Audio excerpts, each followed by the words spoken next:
as we consider patriotism and the coming fights that we're going to have with the Republican Party, the Democratic Party, even after the sweeping victories of the 2014 election, and we look at the militant homosexual juggernaut, I'm trying to frame this discussion for you in a way that helps mold your mind, your soul, your words, and your activities so that they best reflect your allegiance to heaven first.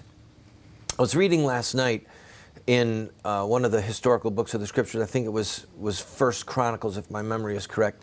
Might have been Second Chronicles. Anyway, it was about Solomon when he dedicated the temple, and fire of God came down. It was just a tremendous experience with the glory of God, the Shekinah glory of God, and God spoke to Solomon and said, if you serve me and you keep my commandments, I'll bless this place. He said, but if you turn your back on me, you or your sons, and you worship other gods, God said, I will obliterate this house. I will destroy this house which bears my name.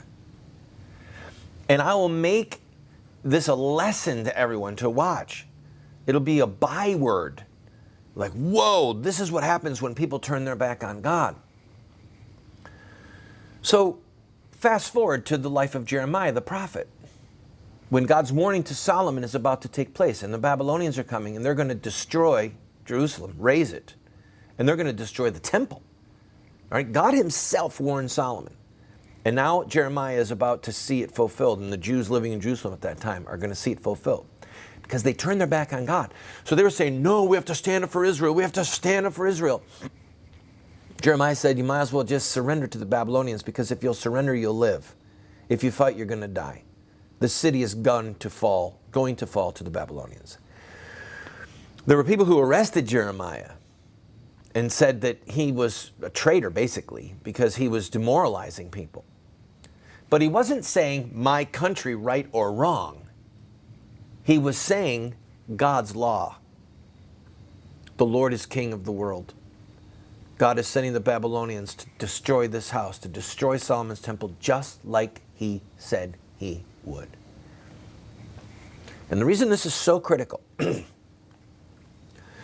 is because you and I are not just fighting a partisan, Democrat versus Republican battle in politics. We're not just fighting to win elections at the local, state, or federal level. This isn't just a battle over who gets the White House in 2016. Will it be Hillary or will it be Romney? This is a fight over the soul of the nation, over the survival, I would argue, of at least our liberties. I mean, the geographic ground, the turf, the earth is going to be here, okay? It's just a question of who's going to control it, who's going to serve it, who's going to lead it.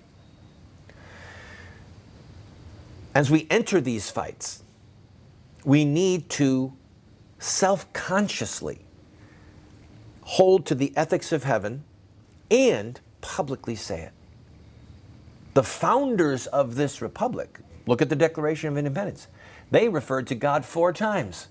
The laws of God, the rights that God grants us, the God who hears prayers, the God who judges, okay?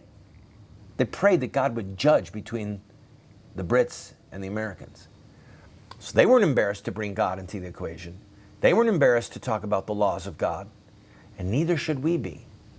Because if we are, and if we just become partisan warriors, defending the Republican Party so that we can be patriots and we can get our country back into the hands of the Republican Party, then we are doomed to failure.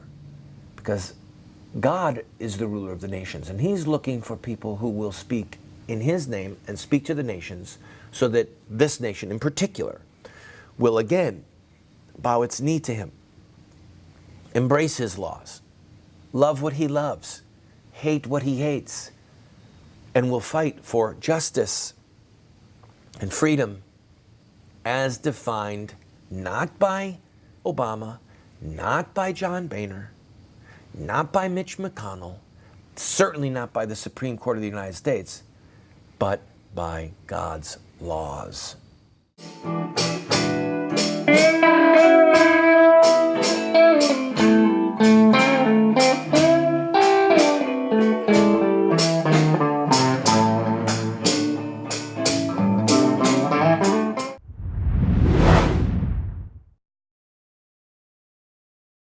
Do you want to get America out of the hands of wicked and unjust men and women who are destroying the republic before our eyes, and put leadership back into the hands of righteous men and women so that we don't die as a nation?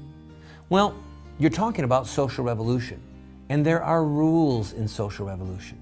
We can look at the victorious social revolutions of the past, such as the end of slavery, the end of child labor, women's voting rights, the end of segregation, and so much more, and learn from their victories. Look at their actions, their images, their rhetoric, their sacrifices, and their final fruit.